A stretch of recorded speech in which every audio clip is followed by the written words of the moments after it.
Hello and welcome to ETAuto. We are in conversation with David Ward, Executive President of Global NCAP, that is Global New Car Assessment Program, Global Safety Watchdog for Car Safety. And David is here in New Delhi to attend the launch event of Bharat NCAP, which is India's very own new car assessment program. And David has and Global NCAP has been associated with kind of conducting crash tests of India-made cars under its Safer Cars for India program. So, David, big day for NCAP globally as well. Yeah. Absolutely. I mean, it's been an enormous pleasure to be here and to see this historic moment in the Indian automotive industry and vehicle safety. And it's for us, it's been a 10-year project. We launched the Safer Cars for India project in 2013, first results in early 2014. And it's just fantastic to see now a permanent NCAP being established in India and such progress over the last decade in vehicle safety. It's a pleasure to see and to have been able to contribute in some way to it.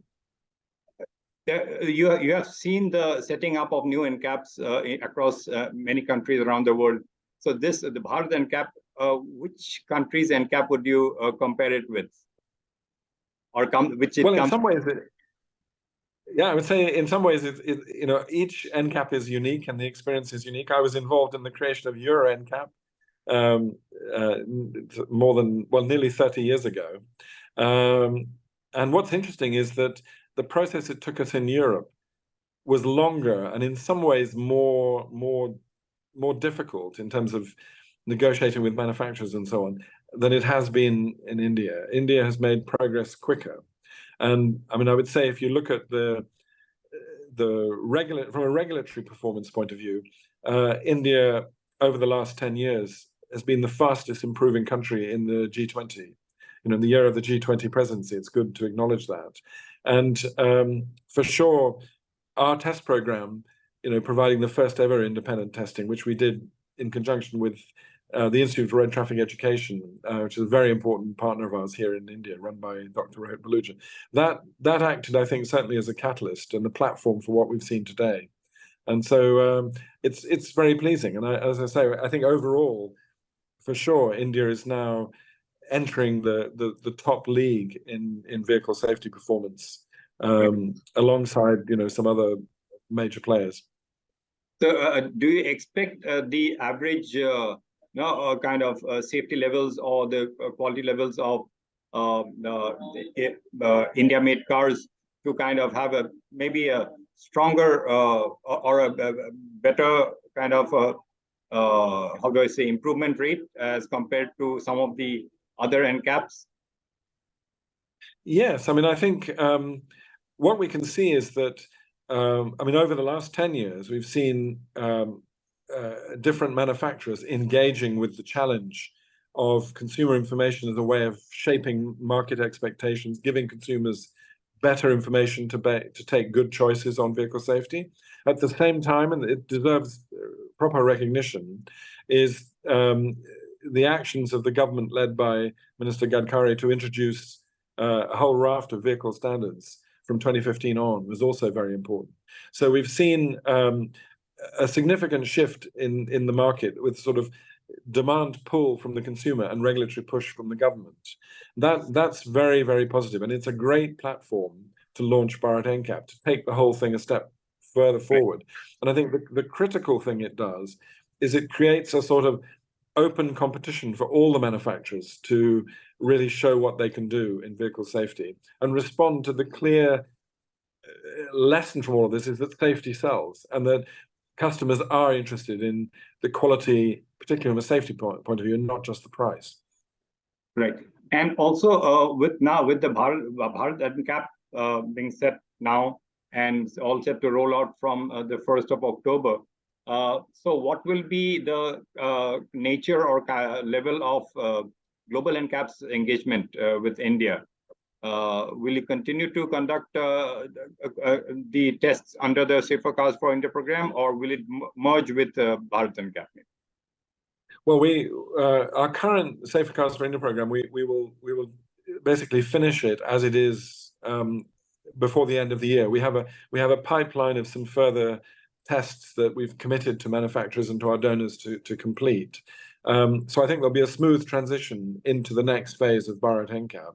But our intention is not to continue with Safer Cars for India once Bharat NCAP is up and running.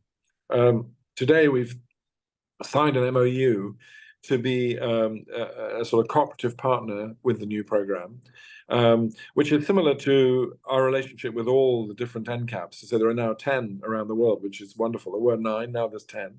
And so NCAP is the 10th NCAP around the world. Yeah, 10th NCAP. And next year we will have a World Congress of all the NCAPs in April in Germany, in Munich. And that's an opportunity. We'll be very proud to see Bharat NCAP coming to that meeting and meeting with all the other NCAPs. Some of that is an open meeting. We'll have vehicle demonstrations, but there are private discussions amongst NCAPs, which are extremely useful for them to compare and contrast how they're working and learning from each other. And so I think it's going to be wonderful to welcome Bharat NCAP into that kind of family. And we will be trying as best we can to assist all of that and possibly help a little bit with some aspects of technical training relating to NCAP testing and so on. But I mean, those are things that we need to work out. But yeah, we want to be the strongest supporter of this new initiative. Right. And as you said, you have signed an MOU with the ministry. So what are the salient points? What are the key points of the MOU? Well, essentially it's just this framework of cooperation where we will share, in detail our experience, particularly over the last 10 years of the vehicle testing we've done, what we've learned. There are a lot of quite detailed technical aspects about the process for selecting vehicles, for having tests inspected. There's even, as you'd well understand from a media point of view, you have to actually establish some pretty good rules about how you engage with the media over the results, even also with manufacturers using ratings in advertising. We require, for example, that any manufacturer wanting to use our results in their advertising have to show us the adverts in advance so we know what they're saying, because sometimes you get slightly misleading way that these things can be presented, and we have to be fair. There has been a case of this kind, right? Elsewhere? Yeah, around the world we have had misuse of ratings. Typically we've had examples in Latin America where a car has been promoted using a Euro NCAP rating above what was justified in Latin America and things like that. So there are sort of all these kind of nitty-gritty procedural things that it's good to share experience. And then also I think acting as a bridge to other NCAPs. We have a great pathway of exchanging information. And certainly India has, India is a world leader in IT and data management and so on, data systems. And that's going to be a future for the world of NCAPs for sure. So I think, this is going to be a two-way exchange. And I'm sure that India and Bharat NCAP will contribute a lot. And so our aim is to facilitate this as much as possible. We're actually, we're a relatively small team, and we depend crucially on the support we have from various donors, from the FI Foundation, from Bloomberg Philanthropies, and the partnership we've had with the IRTE. So, we will help the best we can. And but it always, right from the beginning, our intention was always to try and encourage the development of a permanent Indian-run Bharat NCAP. And so it's a delight to see that happening now. Under the Safer Cars for India program, you have tested a little over 50 cars? Yes, that's right. Yeah. And there's still a few more to come. Yeah. So how many more to come before you kind of wrap up the Safer Cars for India program? I think for the remainder of this year, there may be another 10 models that we've got in the pipeline, but that'll be it. Okay. After that, we're absolutely not wanting to be seen as a rival program to Bharat NCAP at all. It would be very confusing to the consumer and not serve anybody's interests. So, but we have obligations to finish the tests we've committed to, and then once that's that, then we'll move on to this collaborative phase with Bharat NCAP. And as that happens, and also Global NCAP, elsewhere also, are you planning to expand the scope of the vehicle segments that you test? Currently, it's mainly cars and SUVs.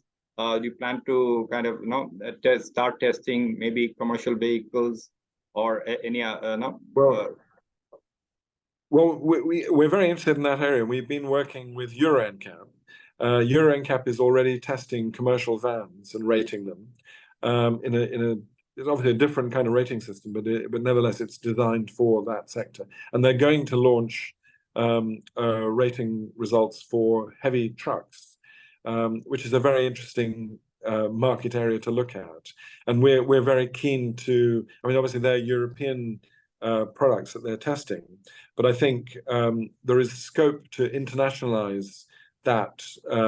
After all, the global truck market is, in terms of volumes, is relatively small, and also I think some similarities in the products available in each market. So there's scope for collaboration there, and it's important to try and cover all the main vehicle segments. I mean, also the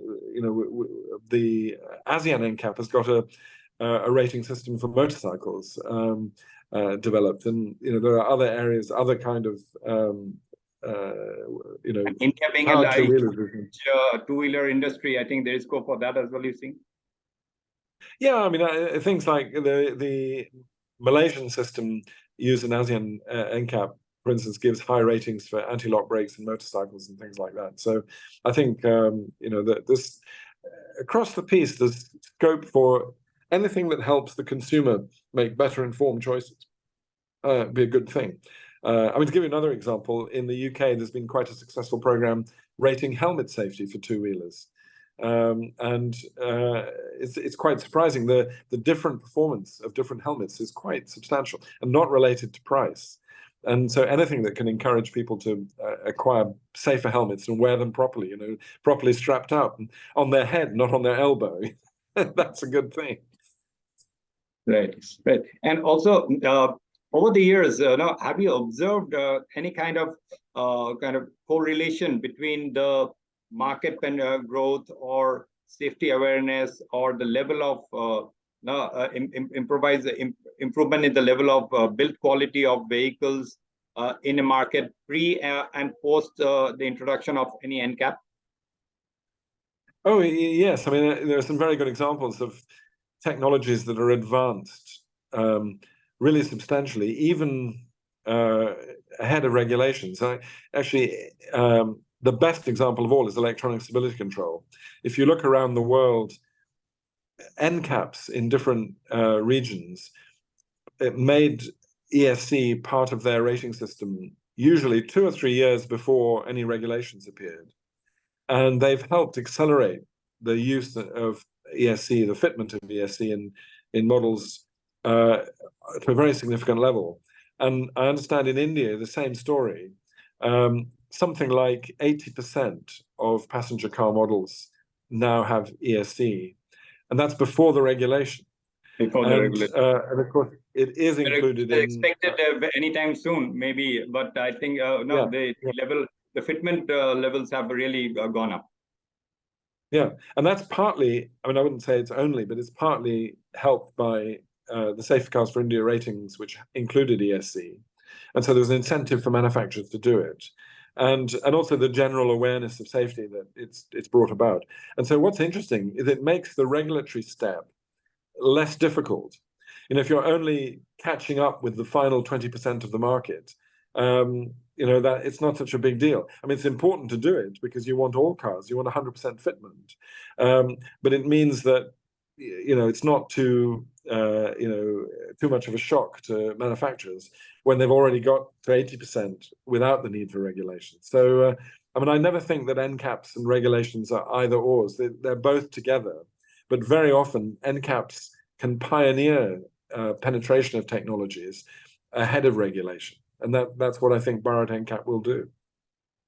And as you at this juncture also comes to a mind that over the years we have had many conversations and you have had a lot of tests from India, but you have also had to face some very tough stroke difficult questions Some of them also questioning the real motive behind the Safer Cars for India program, including some saying that it's also to kind of promote or to kind of further the business case of certain tier 1 suppliers who are also associated with the Global NCAP.